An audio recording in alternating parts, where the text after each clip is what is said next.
Our last battle. We stayed at Pillau for about 3 weeks. We had been declared unfit for service at the front, as we were all more or less wounded, and otherwise in a state which deserved treatment in a sanitarium. Our liquefied brains were no longer able to grasp what was happening to us, or what was asked of us. However, although we were not in a condition to function under fire, this did not mean that we were exempted from service.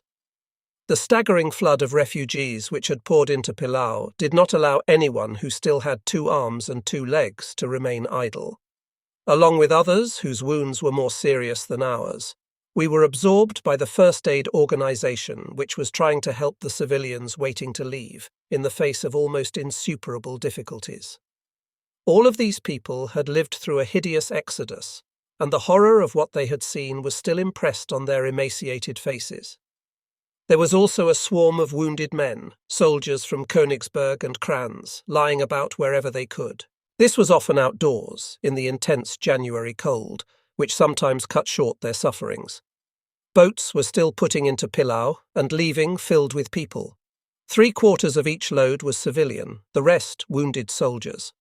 This groaning crowd of men, clinging to a last hope of evacuation, was divided into 2 categories: the most severely wounded, those whose chances of survival were doubtful, who would at best be hideously mutilated, were not embarked. For them, everything was over. The rest, who might still have some hope of a decent life, were eligible for the boats, which, with any luck, would carry them to the west, to that region we still imagined as a zone of relative quiet. For every 1,000 persons embarked, some 3,000 more arrived from the east, swelling the ranks of the mob which had turned to us for help. If the fighting should reach us here, it would be the hell of Memel all over again, only worse. There were many more people here, and the numbers were continuously growing. People were coming in from the south, having crossed the Frisches Haff on anything that would float. They came from Heiligenspiel, Pomerendorf, Elbing, and even from Preußisch Holland. They had been told that at Pillau they might be able to get on a boat. We spoke to several of these wretched people. Almost everyone had lost 1 or 2 relatives on the way, and described in trembling voices scenes like the ones we had witnessed at Memel. We learned from them that the flight toward Danzig had been cut in 2, and that the Russians had reached the Haff at several points. It sounded as if the horror of Memel was duplicated in almost every Prussian coastal town. Swaying on our unsteady legs, we stared at the vast flood of human misery slowly washing toward the safety which had been promised. In spite of the most prodigious efforts, it was clear that these people could not receive even 1/10 of what they were expecting. If their prayers had been heard, heaven would have opened to succor their misery. But nothing happened, and misery subsided only for moments at a time, as on the tear-streaked face of a child who has collapsed into a passing sleep. As winter closed in, the thermometer sank toward 5 degrees below zero, only aggravating the plight of the refugees and accelerating the death rate. A crowd stretched as far as the eye could see, in front of a large building crammed with people. From the building, a faint smell of the gruel cooking in large cauldrons washed over the tightly compressed mass of people who stood stamping their feet to keep from freezing. The thudding of their feet against the pavement sounded like a dull roll of muffled drums. The children were the most heart-wringing. Many were lost. When they tired of calling for their mothers, they collapsed into floods of tears, which nothing and no one could console. These were the smallest ones, too young to grasp any explanations. Their faces, dabbed with tears which instantly froze, remain one of the most pathetic images of that time. We tried to gather them inside, near the cauldrons, where they might feel some of the heat. We questioned them, hoping for some identifying information we could broadcast over loudspeakers, but they could only reply with tears and sobs. Further on, a large metal cross, which stood on a slight elevation, glittered with frost. It looked like a huge sword thrust into the breast of catastrophe. Another part of the crowd had collected here to listen to the prayers and encouragement of a priest. The cold grew so intense that the Frisches Haff froze, creating new difficulties for the boats still coming into Pillau. The Frisches Haff froze, and despite the desperate consequences of such cold, the fact was put to use. Hundreds of thousands, on forced marches across the ice, were able to reach the narrow strip of land at Nerung and Karlberg, and finally Danzig. People also left from the pocket at Heiligenbeil. They experienced every sort of hardship, including attacks from Soviet fighter bombers, which tried to break the ice with strings of bombs, and often succeeded. Private cars and other vehicles of every kind frequently disappeared into crevasses covered over by thin films of ice. However, nothing could hold back the flood of refugees, who were prepared to endure the most severe hardships. As the Russians grew increasingly active throughout the sector, large numbers of people left Pillau by this providential route. Russian planes were flying over Pillau every day, and it appeared that the defence of Königsberg had given way. As the work at Pillau had become less intense, we planned to evacuate everyone who wasn't strictly essential. It was barely 12 miles from Königsberg to Pillau. The front at Kranz had also been shortened, and before long we too would probably be directly involved in the fighting. We were part of an inadequate reserve composed principally of fragments of broken or annihilated units, from which a certain standard of performance was still expected. No one knew any longer where the rest of the Gross Deutschland might be, but we still wore our divisional flashes on our worn and discoloured tunics, and there were still a few familiar names near me, principally Lieutenant Wollers, with a dirty dressing on his right hand, which had lost 2 fingers, Ferrum, our disillusioned pastor, Schlesser, Lindbergh, who had survived his fear, and our cook, Gransk, who had long ago exchanged his cauldrons for an FM. There were also my friend Hals, whom I will never be able to forget, and I, who have consecrated the rest of my life to bearing witness. Then there were 7 or 8 others, whose names I never knew, who, with us, made up what was left of the Gross Deutschland division in that area. Had our division been scratched off the list? Not yet, it seemed. An officer hailed us and ordered us to attention. Our eyes, which had already seen so much, studied this grey-faced Hauptmann, who still clung to his sense of disciplinary strength. This discipline, which had so often annoyed us in the past, touched us now like a soothing balm. Its demands were those made of living beings, of creatures still worthy of life. We analysed no further than that. For us, accustomed as we were to thinking only of the moment, this realisation was a kind of dividend. The captain spoke to us, and through his firm official voice we caught the intense emotion of the crushing load which weighed on all of us, officers and troops, men, women and children. The time of boasting and gratuitous bullying was so far behind us that no attitude incompatible with the gravity of the circumstances was possible. A man was speaking to us as men. No one could evade the situation. However, this man still wore the vestiges of a military uniform, and was still trying to impose some semblance of order in a situation of cataclysm which had swept an entire nation into a devastating retreat. This man, who knew that everything was lost, was still trying to save the moment. He told us that we would have to withdraw, that we too would have to cross the ice of the Frisches Haff and get to Danzig, where several sizable fragments of our division still remained. He tried to tell us, in a tone which was not peremptory, that there was still work for us to do as part of a particular organisation which could be found where he had indicated. He was not trying to spare us a worse disaster when he gave us those orders. The worst was everywhere, and there was no escape. The Hauptmann was already walking toward another group of men, saluting as he withdrew. So we started to walk. A violent wind swept the snow from the mirror like expanse of ice. In the distance we could hear the gentle purr of the sea. Behind us, the steady roar of war. In the evening we reached the Frische Nährung, and the first anti-aircraft bunkers, which barely rose above the long grasses, bent over beneath their burden of snow. To crown my personal difficulties, I fell and injured my foot.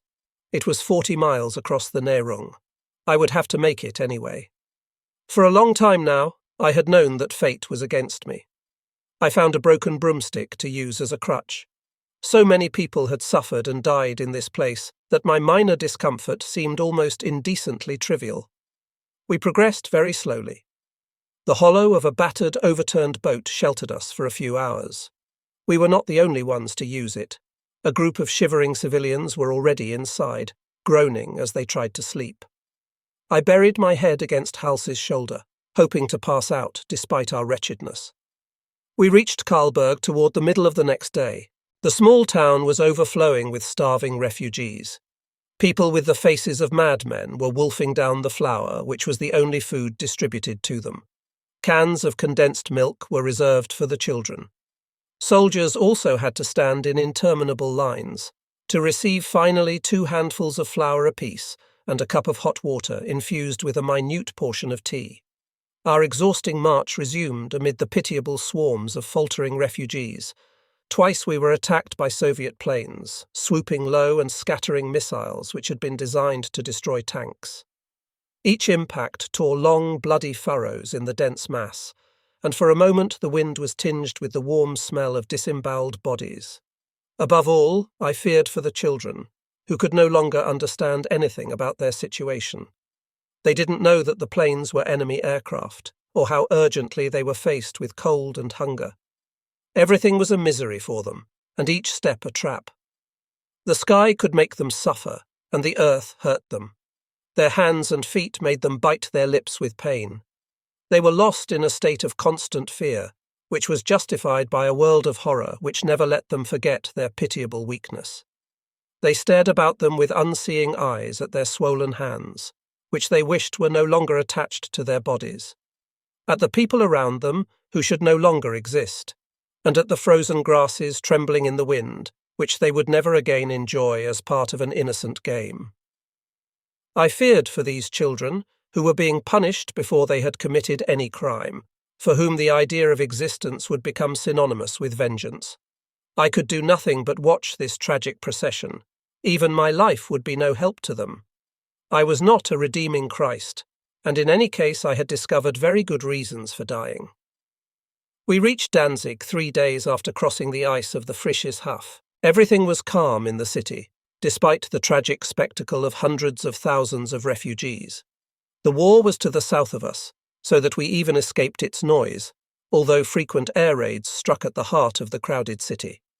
Danzig had become the terminal point of the Prussian exodus, and although huge crowds were living day and night without shelter, there was nonetheless a substantial and organized effort to help them. It was still possible to leave for the west by rail, and the port was still open to maritime traffic. We waited down by the docks in a dense mass of vagabonds. Vollers went to a centre which should have been able to give us some information about reintegrating with our group. He waited for several hours under its flattened glass roof. I myself was in no hurry to move on, as the stiff folds of my boot pressed painfully against my swollen ankle. A large ship had come into Neufahrwasser, and the crowd had flowed toward the pier. The ship had not yet cast off its mooring lines, and everyone would have to wait for several hours before they were loosed again. But in Danzig, then time counted for nothing. Each aim was stubbornly pursued, even at the cost of maximum patience, endurance, and suffering. As always, there were children, with their small faces twisted by emotion, staring and hating without comprehension, and without looking for any explanations. When sleep overwhelmed them, they slept where they were, without any release from trouble. I, immobilized by exhaustion and by my sense of solitude, tried to see no more than the seagulls did as they flew overhead, seemingly part of another world. For 2 days now we had been waiting for some information or some instructions under the shattered glass structure of the station. A wind which made the inside as cold as the outdoors shook the metal frame, loosening and scattering the remaining glass fragments. We had to keep walking and waving our arms to avoid freezing on the spot. As it was very hard for me to walk, my comrades gave me a permanent place inside, while they took turns walking through the rubble of the port. Finally, a piece of negative information reached us. There were no Großdeutschland units in Danzig. Perhaps they had moved on to Gotenhafen. Gotenhafen was several miles to the north, on the bay only a short walk, if my foot would support me. With the aid of Hals and my broomstick crutch, I managed to cross part of the town. On the way, Providence intervened to help us.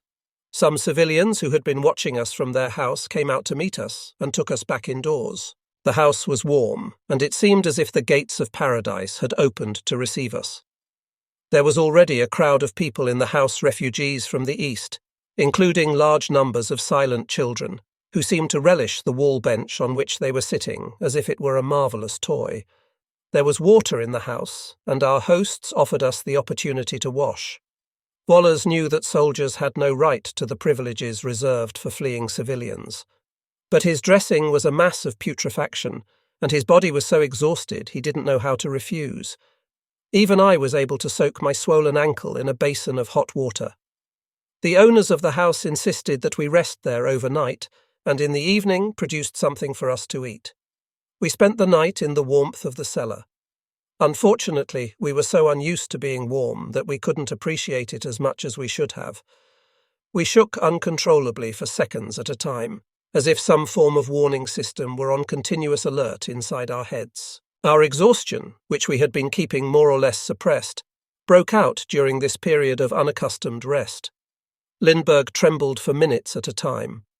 Hals felt so lost if he fell asleep lying down that he spent the night propped against the wall, whimpering. As for me, I was racked down the length of my body with pains which seemed to rise and fall as I breathed. Were we no longer able to function like normal human beings? This was certainly possible. However, one development struck me as extremely favourable. The 3 hot soakings I was able to give my foot put an end to the trouble in record time. Perhaps when our bodies have been deprived of practically everything, they react favourably to the most elementary care. Then the most desperately wounded clung to life after a glass of schnapps and a promise. Today, a simple cold can flatten a healthy man for several days. Then we were certainly not supermen, but men, in the most real and complete sense in the world.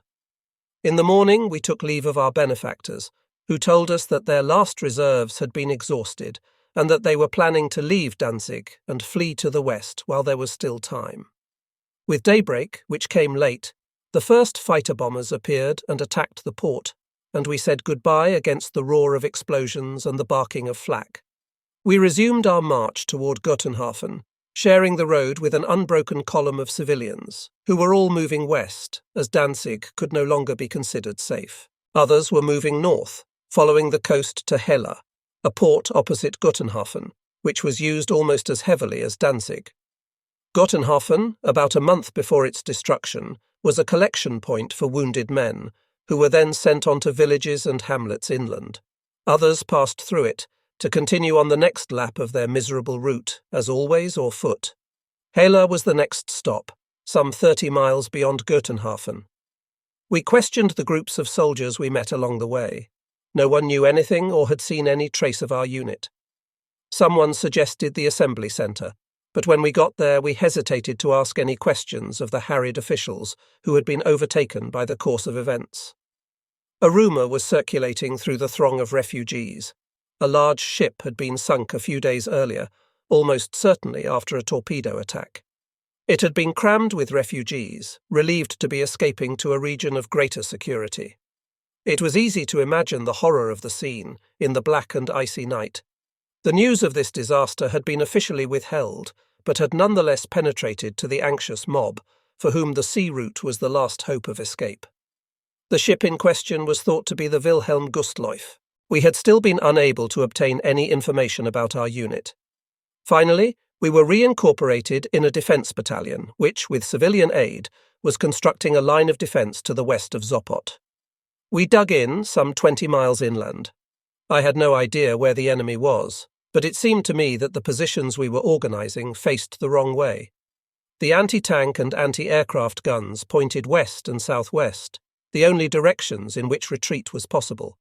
I couldn't understand it, but that made no difference. It wasn't the first time, and others were undoubtedly thinking for us. Aside from the problem of civilian refugees, overflowing from every farmhouse and outbuilding, life was much easier here. The Prussian farmers continued to function with order and discipline, despite the anxiety which visibly marked their faces. The future looked dark, and the miracle which yesterday might have saved them now seemed much less possible.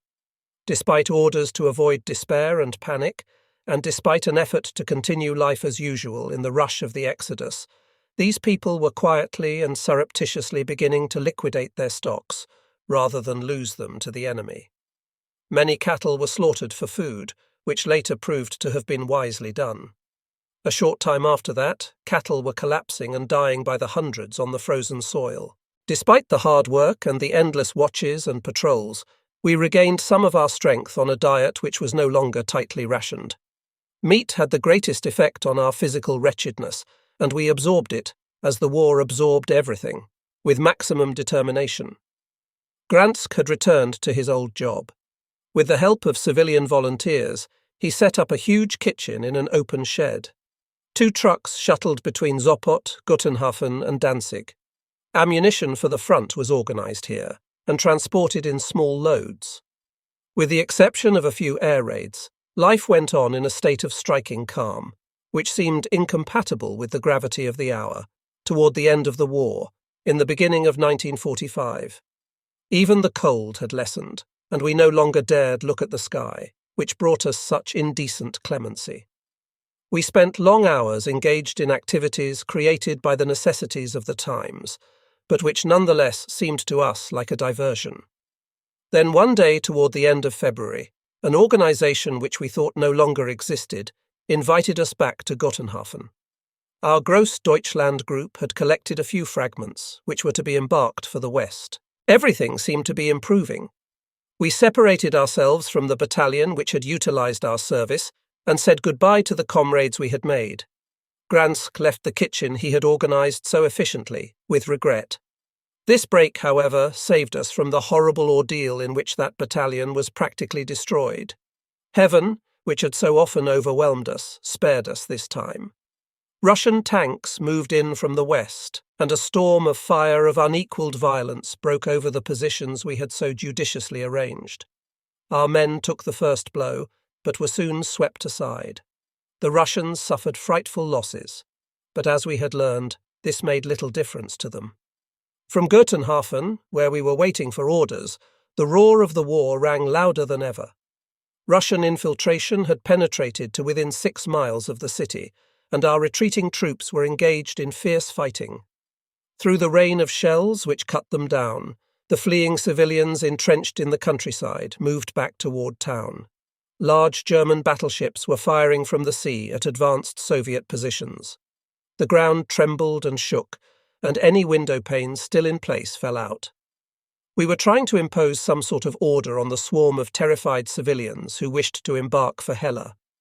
Retreating troops were also arriving in the city, which indicated that we could no longer count on our barrage. The town was gripped once again by frantic panic, and the civilians making their way to the port completed the paralysis of the order which had been maintained until then, only with the greatest of difficulty. Although we all had evacuation papers, we were rounded up once again and sent to Sopot to fill a gap in the line. We left Guttenhafen, where despair had assumed a pitch of delirious intensity. With dry mouths and rage in our hearts, we climbed into the civilian cars which were to take us to our new Golgotha.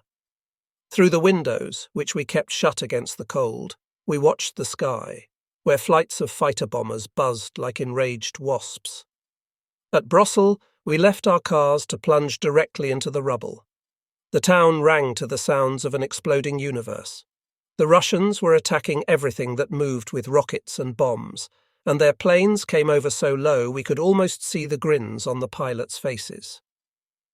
When they had gone, we moved back to our rickety cars and started off again through the flying dust. The road was strewn with rubble, and several times we had to dig our way through. We also had to skirt the enormous shell holes into which we otherwise would have disappeared entirely. Our journey ended when we were dumped, with our Panzerfaust, at the edge of a small village. We could hear the big guns some 10 minutes to the south. We ran toward a leafless hedge with a sidecar pulled up beside it. We thought we might receive some instructions, but we arrived too late. Both occupants of the sidecar had been shot. The driver had collapsed over the handlebars, with his back reduced to a bloody pulp. The other man appeared to be asleep, but he too was dead. The bursts sounded closer each time. We had never imagined that the Russians were so close. Where were the rest of our men? Then we caught sight of them. We climbed over a garden hedge and came out onto a smooth piece of ground which sloped up to the horizon, some 200 yards beyond and above us. Continuous trails of smoke marked the discharge of big guns and the impacts of their shells, and the grey sky was lit by flashes of white light. We had to reach that high ground whatever the cost, and we all had our passports for the West in our pockets. I knew very well what kind of curse lay behind the closed faces of each of my companions. As if the malevolence of the situation were drawing us on, we completed our progress with a series of carp-like leaps which were unknown to any system of physical training. 3 German half-tracks, which had been resuscitated from some unit, were pointing their DCA at some 20 motionless Soviet tanks, waiting on the brown and white ground. Soldiers crusted with mud crouched in shallow, hastily dug holes, pointing various anti-tank weapons at the monsters, which kept their distance. We had barely taken our places when a new salvo came over first the bursts, and then a thick fog of smoke rolling toward us, level with the ground. We could hear cries and moans from our positions. The half-tracks, which were more sheltered, were also firing, and all further speech was blotted out. The Russian tanks, which still did not move, began to fire too. Some of them seemed to be paralyzed, and the smoke leaking from their entrails mixed with smoke produced by our side, which a generous wind was blowing toward the enemy. Then an inhuman order sent us forward. As the tanks were not rolling toward our Panzerfausts, we had to go out to meet them. In a series of miraculous leaps we moved forward for several yards, through bursts of machine gun fire which felled several of my companions. Our fear reached grandiose proportions, and urine poured down our legs. Our fear was so great that we lost all thought of controlling ourselves. We drew still closer, tearing convulsively at our faces after each leap. The tanks were unaccompanied, and their myopia made their aim uncertain. One of them was burning, some 60 yards from a hole into which 6 of us had crowded. Then some of my comrades moved out. I stared after them with enormous eyes as they mocked their imminent deaths. 3 tanks were moving toward us. If they rolled over the mound which protected us, the war would end for us in less than a minute. I can still see those tanks, blotting out everything else. I can also see the metal plaque and the nose of my first Panzerfaust, and my hand, stiff with fear, on the firing button. As they rolled toward us, the earth against which my body was pressed transmitted their vibrations, while my nerves, tightened to the breaking point, seemed to shrill with an ear-splitting whistle. Once again I understood that one could wear out one's life in a few seconds. I could see the reflected yellow lights on the front of the tank, and then everything disappeared in the flash of light which I had released, and which burned my face. My brain seemed paralyzed and made of the same substance as my helmet. To the side, other flashes of light battered at my eyes, which jerked open convulsively wide, although there was nothing to see. Everything was simultaneously luminous and blurred. Then a second tank in the middle distance was outlined by a glow of flame. It had not been able to take the 3 projectiles we had lobbed toward it with a considerable degree of precision. Our fingers clutched feverishly at the launching tube, which jutted against the sky somewhat to the left of the burning tank. We could hear the noise of a 3rd tank crossing a hillock just beyond our position. It had accelerated and was no more than 30 yards from us, when I grabbed my last Panzerfaust. One of my comrades had already fired, and I was temporarily blinded. I stiffened my powers of vision and regained my sight to see a multitude of rollers caked with mud churning past in a dull roar of sound some 5 or 6 yards from us. An inhuman cry of terror rose from our helpless throats. The tank withdrew into the noise of battle and finally disappeared in a volcanic eruption which lifted it from the ground in a thick cloud of smoke. Our wildly staring eyes tried to fix on something solid, but could find nothing except smoke and flame. As there were no more tanks, our madness thrust us from our refuge, toward the fire whose brilliance tortured our eyes. The noise of the tanks was growing fainter. The Russians were backing away from the stubbornness which the devil seemed to have instilled in us. We collapsed onto the icy ground, whose touch seemed gentle to our exhausted bodies. The first 3 attacking tanks had been destroyed. The others, from each of which we pulled a wounded man, had been stopped. The rest had no longer wished to expose themselves to our desperate resistance. They would undoubtedly reappear in greater numbers, with the support of planes or artillery, and our despairing frenzy would count for nothing. We were still fighting, and although the disproportion of our strength relative to the enemy's left us with no hope, our struggle was not in vain, because it allowed a host of civilians to escape. During a sleepless night, other German troops joined us. We re-established our positions and laid down a minefield, which a fresh delivery of supplies from Danzig made possible. The mines were a powerful support for our defence, but unfortunately they were effective only once, and the Russians would certainly give the ground a preliminary going over with a heavy bombardment. For 3 days, the Russians had been launching intensive attacks toward the bay, attempting to cut off Danzig from Gotenhafen. Ferrum had been seriously wounded, and once again we had been forced to give up some ground. This time we had the invaluable support of naval artillery. If the Russians had not been there with such vast quantities of men and materiel, they would probably have been obliged to withdraw. The remainder of our forces was concentrated on a small piece of territory. The Russians were using planes against us, and it was above all their air power which overwhelmed us in the end. As we stared toward the horizon, we could see that the slightest projection had been eliminated. The territory in which, even 6 months ago, life must have had a certain regularity and sweetness, was now experiencing an apocalypse. It was no longer possible to move during the day. The sky was constantly filled with Russian planes, which, despite the heavy opposition of our anti-aircraft defences, always returned in constantly increasing numbers. Our defences, moreover, were continuously weakening as the evacuation of troops began. We were among the first to return to Gotenhafen, where certain sections of the city were already the scene of fierce combat. Within a few days, the appearance of the town had entirely changed. There were ruins everywhere, and a strong smell of gas and burning filled the air. The wide street which led down to the docks no longer had any definition. The wreckage of the buildings which had once lined it was crumbled right across the roadbed, obstructing all passage. Along with thousands of others, we were put to work clearing away the rubble, so that trucks filled with civilians could get down to the harbour. Every 5 or 10 minutes, planes came over, and we had to freeze where we were. The street was strafed and burned 20 or 30 times a day. Only our memories of Belgorod and Memel kept us from killing ourselves. We were no longer counting our dead and wounded. Almost no one was entirely unhurt. Heavily laden horses, which must have been spared by supply, pulled a continuous train of sledges loaded with bodies wrapped in sacking or even paper. They had to be collected and buried with a speed which rivaled that of the Ilyushin's machine guns. Exhausted people stood stunned and motionless on heaps of ruins, creating magnificent targets for Russian planes. As a finishing touch, the horizon to the west and southwest was reddish-black. House-to-house fighting had already begun in the outlying sections of the town, while thousands of civilians still waited down by the docks. From time to time, Russian shells reached as far as the embarkation area and exploded there. We were trying to snatch a short rest in a cellar, where a doctor was delivering a child.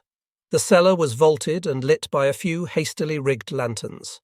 If the birth of a child is usually a joyful event, this particular birth only seemed to add to the general tragedy.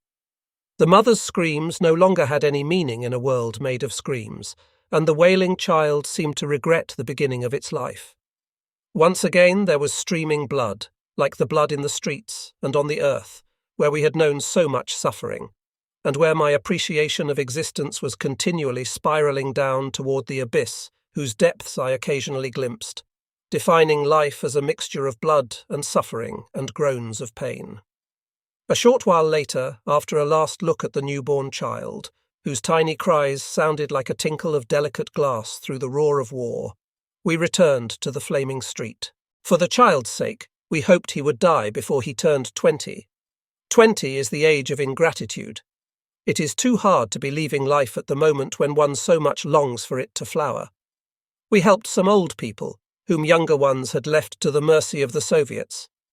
In the darkness lit up by flames, we once again performed our duty. We supported and carried the old people down to the port, where a boat was waiting for them. Planes passed over, and in spite of the blazing fires which lined the street, they once again scattered their load of death. They killed some 15 of our number. We had tried to pull the victims down with us on our several rapid plunges to the ground, but the old people were unable to follow us.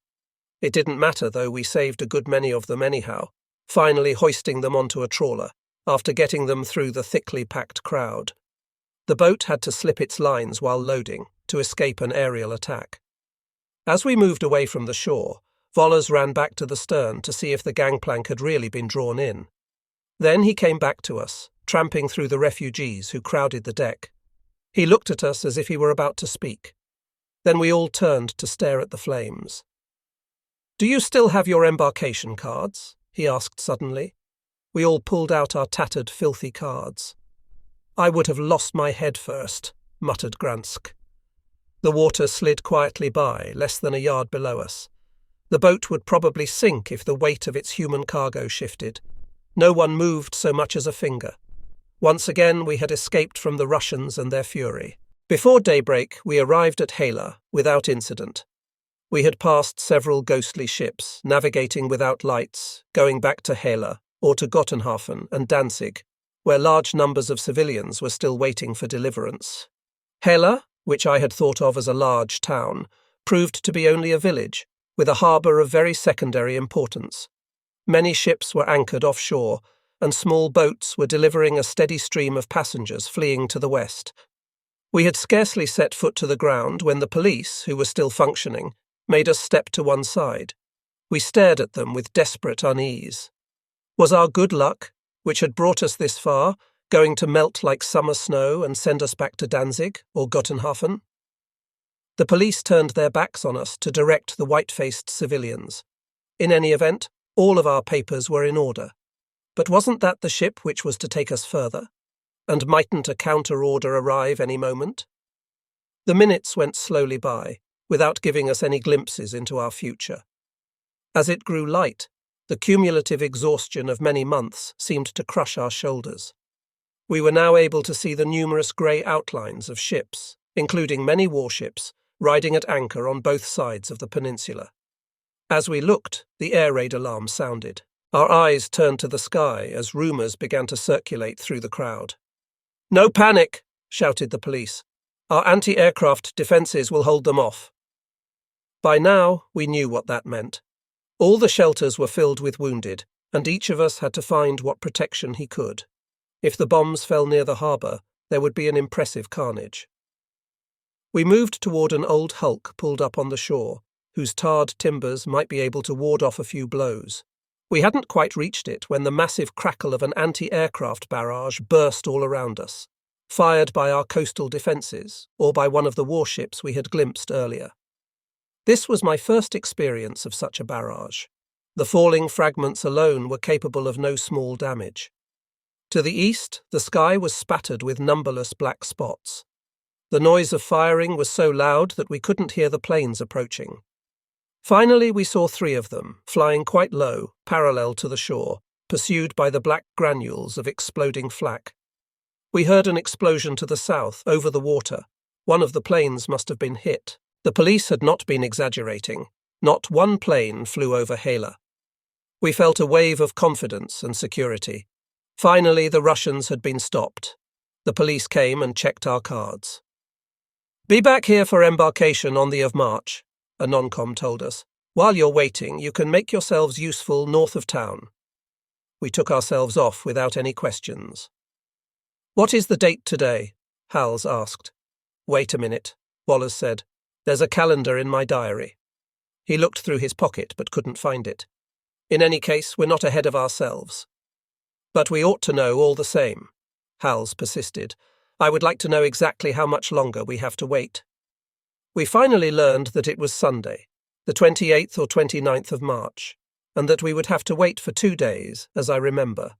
The last 2 days of the Ostfront, which had consumed so much of our lives. We spent those 2 days in the throng of anxious refugees camping out on the narrow Hela Peninsula. There were 2 more attempted Russian air raids. The last victim I was to see was a dirty white horse. A Russian plane had been hit and was disintegrating above us. We all watched as the forward part of the plane, whose racing engine gave off a long howl, plunged toward the ground. The noise terrified the animal, which slipped its collar and galloped, whinnying, toward the spot where the roaring mass of metal would land. It must have taken about 3 steps before it was hit. Its flesh was scattered for over 15 yards in all directions.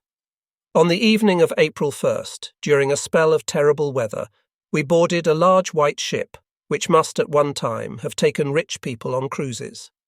Despite the anxiety we all felt, despite the crowd and the stretchers and the wounded, with their rattling breath, my eyes gaped at all the magnificent and barely faded details inside that elegant ship. I was reminded of the shop windows my father had always taken me to admire at Christmas time. But I didn't have the courage to rejoice. I knew that such feelings always end badly. In the darkness, our boat pressed forward through the large hollow waves. A short while before, the sound and light which had filled the sky over the other shore of the Bay of Danzig had still reached us. Our comrades were still fighting and dying there. We scarcely dared think of the good fortune that had saved us, and that troubled us. For 2 days our boat slid across the sea, toward the unbelievable west, which we had dreamed of for so long, where we could not imagine the war. We learned that our ship was the Pretoria, and although we were allowed only a small space on the bridge, lashed by wind and rain, the sweetness of the moment made us forget food and drink. Of course, a torpedo could send us to the bottom at any minute, but we didn't think of that. We also had a battleship escort. Everything was going very well. We arrived in Denmark, where we saw things we had almost forgotten, like pastry shops, which we devoured with enormous eyes, forgetting our filthy faces ravaged by misery. We scarcely noticed the looks of mistrust fixed on us by the shopkeepers, who couldn't understand us. We had no money, and the wares on display were not free. For a moment we even thought of our machine guns. Hals could not resist temptation. He held out his big hands, which looked like dead wood, and begged for charity. The shopkeeper tried to pretend that he hadn't noticed, but Hals persisted. Finally, the baker put a stale cake into those filthy hands. Hals divided it into 4 pieces, and we tasted a substance which had become unknown to us. We thanked the man and tried to smile, but the rotting teeth in our grey faces must have produced an effect of grotesque grimace and made the baker think we were mocking him. He turned on his heel and disappeared into the back of his shop. He couldn't know how long it had been since we'd had the chance to laugh, and that we would need a little while to learn how again. A less sumptuous boat took us on to Kiel, where we found a more familiar atmosphere, with no more bakeries and no more occasion to smile. In a setting of ruins we were reincorporated, with alarmingly precipitate haste, into a scratch battalion.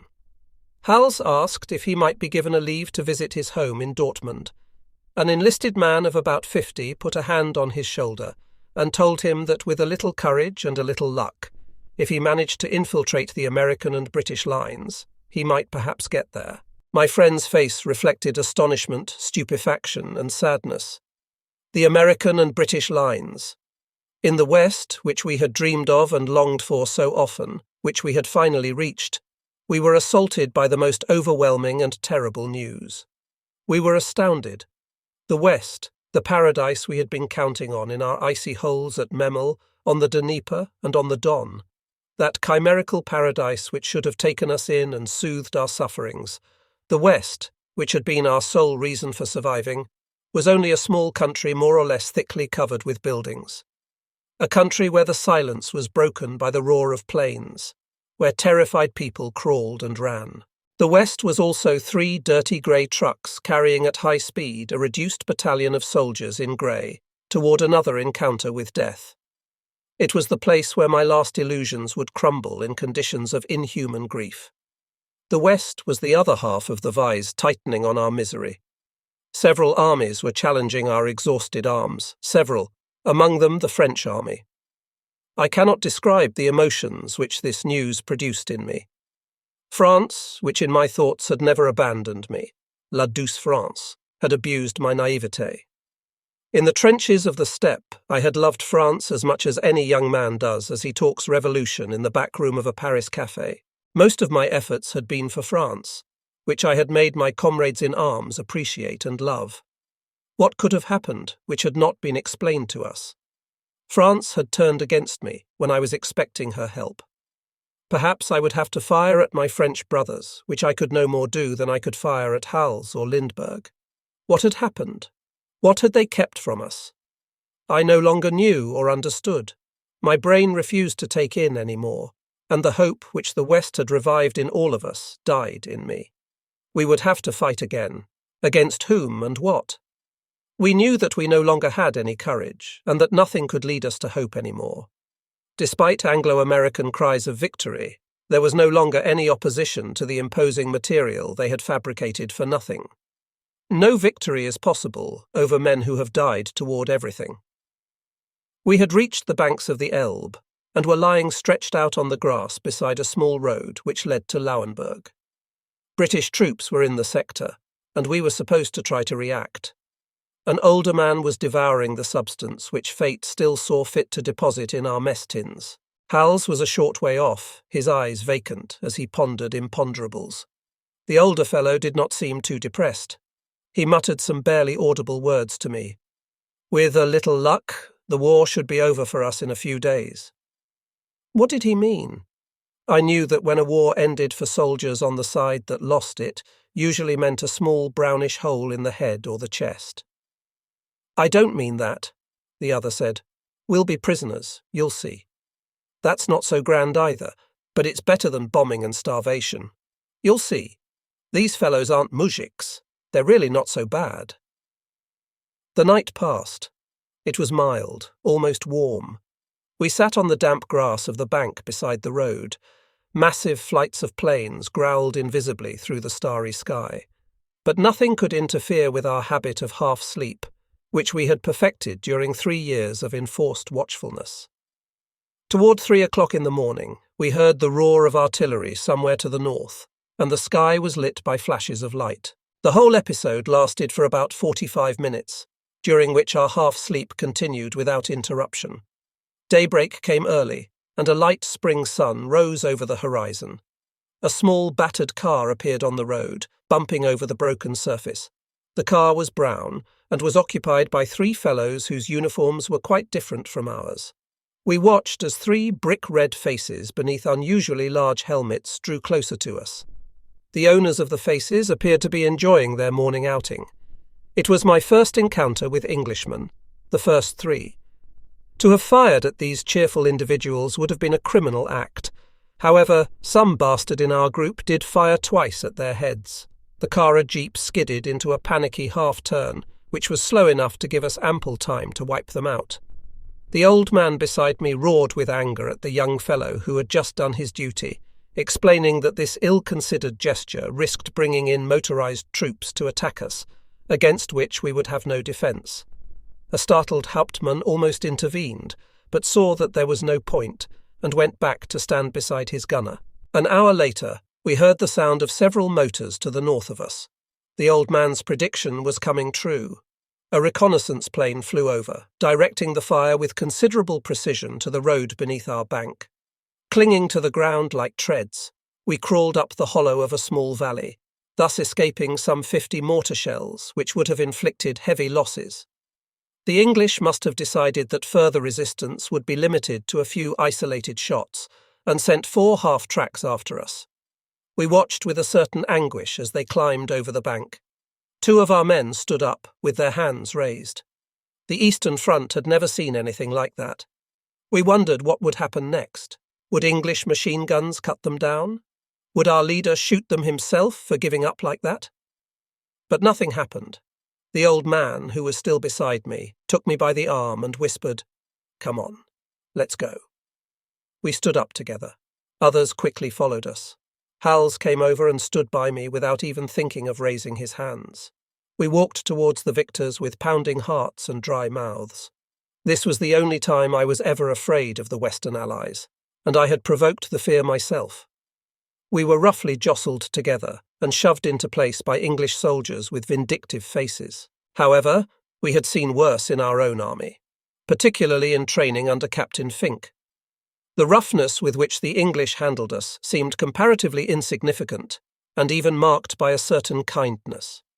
In this way, I laid down the arms and insignia of my second country, and the war ended for me and for my comrades. To humiliate us, they made us stand in the sturdy trucks which brought the relief of their victory to our faltering ranks. The closed, flushed faces of the English continued to reflect their non-comprehension of the smiling remarks which emerged from our famished faces. Hals even received a slap in the face from an English non-com, without much of an idea of what had happened to him. He had simply been comparing our easy ride as prisoners to our forced marches in the east. Then we met the other allies, tall men with plump, rosy cheeks, who behaved like hooligans, but hooligans who had been nicely brought up.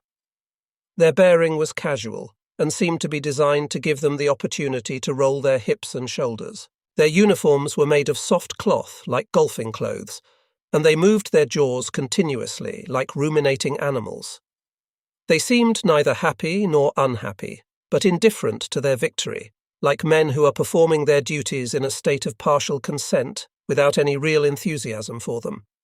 From our filthy, mangy ranks, we watched them with curiosity. It seemed that we, in the ranks of the defeated, were happier than these children, for whom paradise itself had no value. They seemed rich in everything but joy, a reassuring spectacle which reconciled us with humanity. The Americans also humiliated us as much as they could, which seemed perfectly normal. They put us in a camp with only a few large tents, which could shelter barely a tenth of us. Even in prison, the Wehrmacht continued to organize itself. As at Kharkov or on the Dnieper, at Memel or at Pillau, or in the black depths of winter on the steppe, space in the tents was reserved for the sick and feeble.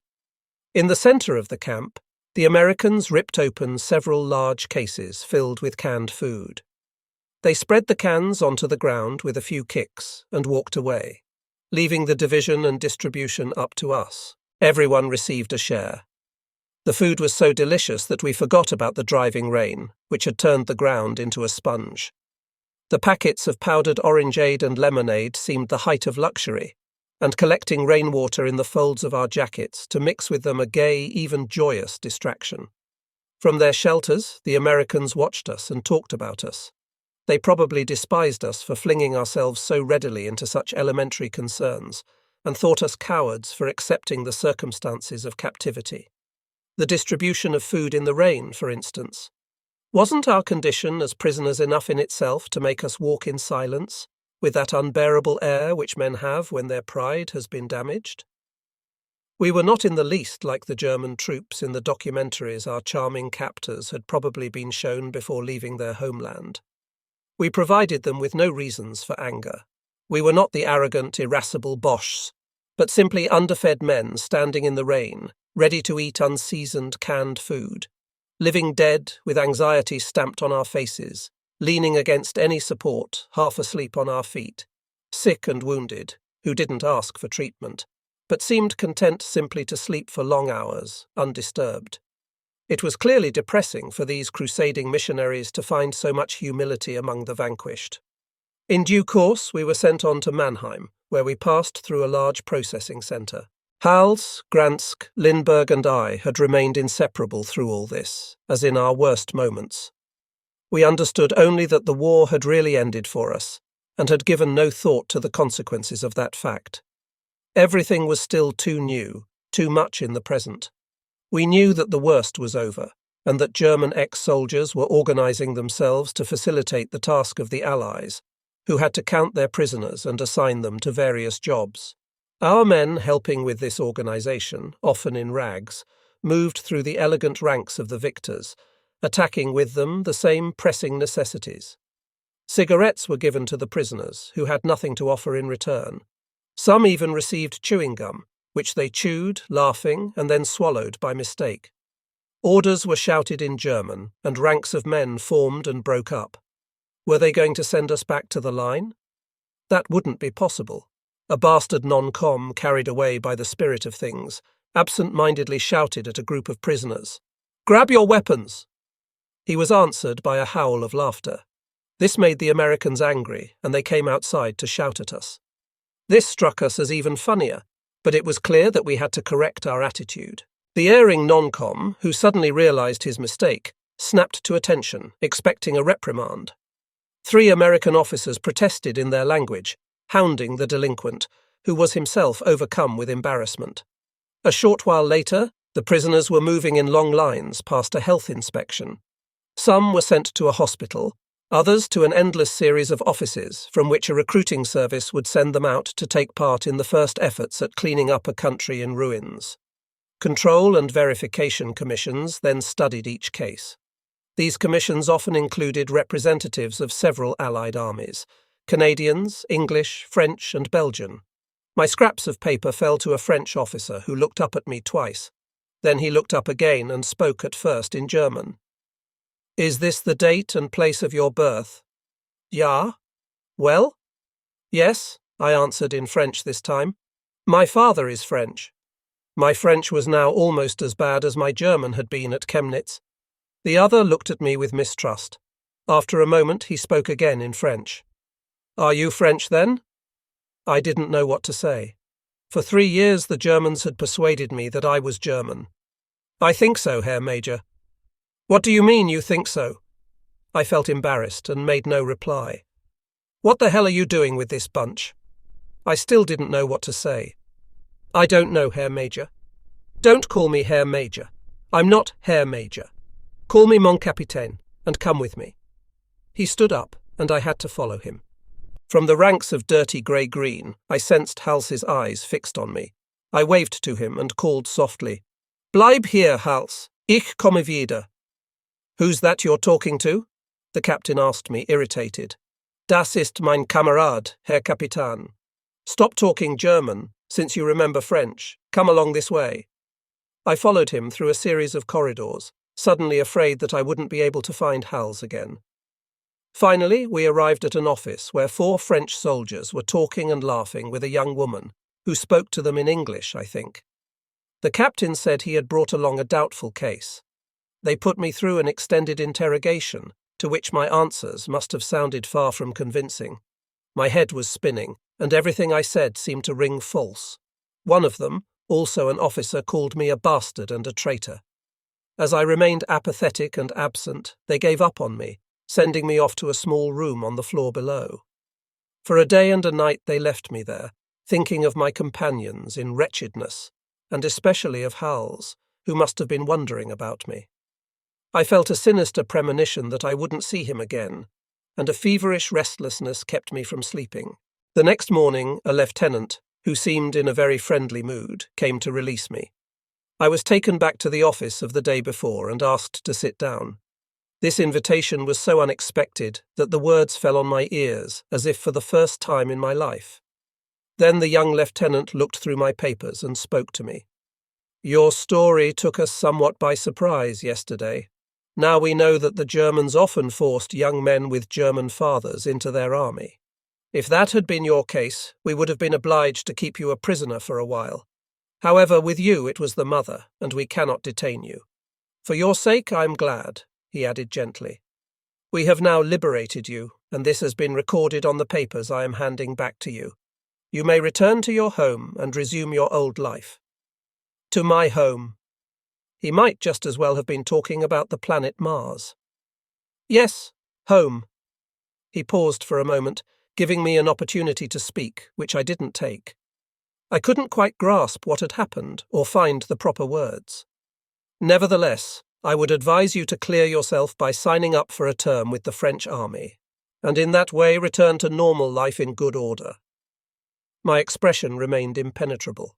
My thoughts above all were with Hals, and I only took in about half of what the amiable officer was saying. "Do you agree?" "Oui, mon lieutenant," I said, only partly aware of my own words. "I congratulate you on your decision. Sign here." I signed my name, more interested by the French words than by their significance. "You will be called up," he said, closing my folder. "Go home quickly and try to forget this adventure." I still didn't know what to say. Even the lieutenant seemed to be losing his patience. He stood up anyway and walked me to the door. "Do your parents know where you are?" "I don't think so, mon lieutenant." "Didn't you write to them?" "I did, mon lieutenant." "Well, then, you must have had answers from them, too. Don't the Boches have a post office?" "Yes, mon lieutenant. They wrote to me too, but we haven't had any mail for almost a year now."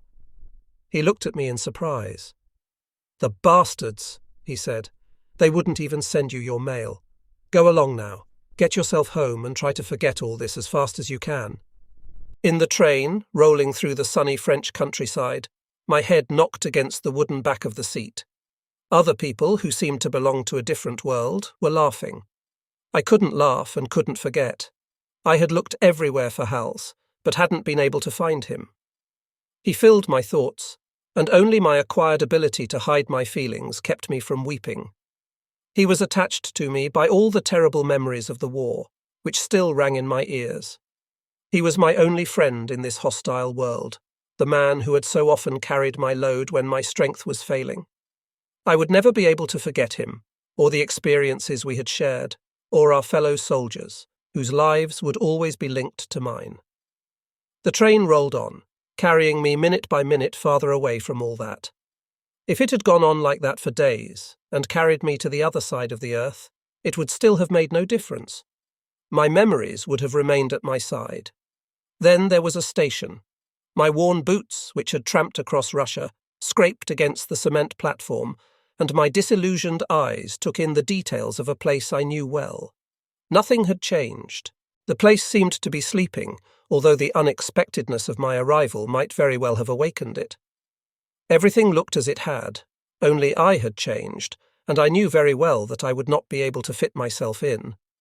I stood for a while, staring at all the details, which seemed to me so small, walking slowly and hesitantly. Then I noticed that 2 station employees were glaring at me, clearly wishing me gone so they could go about their own business.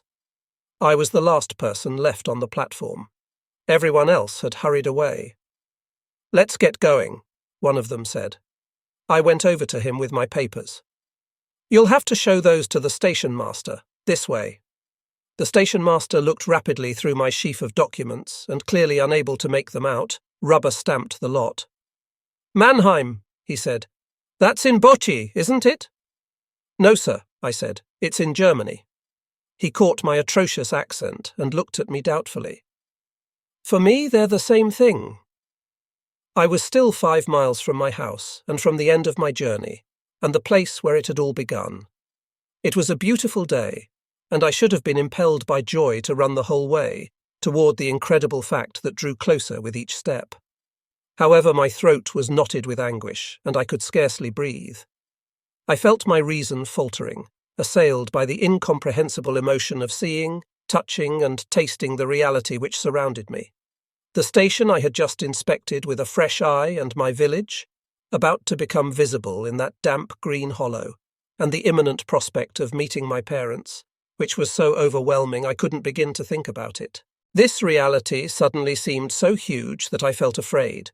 The front of the house, edged by a vine and cut by a door, which I had left 3 years earlier, and in the shadowy doorway an old man and an old woman. With my mind's eye, I composed features on those shadowy faces, corresponding to the features of my mother and father. Then, like forbidden pleasures suddenly exposed, the furtive image grew dim. I saw that my little brother was there too, and was amazed by how much he had grown. A cold sweat suddenly began to pour down my emaciated body. The despair which had settled over me in the east was suddenly violated by a reality I had almost forgotten, which was about to impose itself on me once more, as if nothing had happened. The transition was too great, too brutal. I needed some sort of sieve or filter. Hals and all the others, the war, and everything for which I had been obliged to live, all the names of all the men beside whom, my eyes huge with terror, I had watched death approach. And death itself, which could have overcome us at any moment, the names and faces of all the men without whom I would never have made these observations, all of these things were incompatible with what happened afterward. I could neither forget nor deny them, and my position became untenable. My head was spinning like a boat with a broken rudder, as I walked slowly toward the encounter which I had so much longed for, and which I suddenly feared. A plane flew over very low across the sunny countryside. Unable to stop myself, I plunged into the ditch on the other side of the road. The plane throbbed overhead for a moment and then vanished, as suddenly as it had come. I pulled myself up by the trunk of an apple tree, without understanding what had just happened. I felt stunned. My blurred eyes watched the grass, which had been crushed by my weight, slowly straightening up again. It looked like badly combed hair. It was still yellow from the winter frosts, and like myself, was struggling to revive. This grass was not so tall, but otherwise reminded me of the grass on the step. It seemed familiar, and I let myself fall down again. The brilliance of the day rose over the points of the blades, forcing me to shut my eyes. The touch of the ground, silent witness of my emotion, reassured me. I managed to calm down and fell asleep. Only death is final. The hopes that Memel had been unable to destroy could not be destroyed by peace either. When I woke, I set out again to complete my journey. My sleep must have lasted for several hours. The sun was setting behind the hill, and I arrived at twilight, which was preferable to the glare of full day. I felt anxious enough about meeting my own family. I didn't want to meet anyone I used to know who might not have forgotten me. So I arrived at the end of the day I had longed for so much, and started down the street as if I had just left it the day before. I tried to walk slowly, but each step seemed to resound like a parade step at Chemnitz. I passed 2 young men who paid no attention to me. As I turned the corner to the left, I saw my house. My heart was pounding so hard that my chest ached. Someone appeared at the corner, a small old woman whose shoulders were covered by a worn cloak.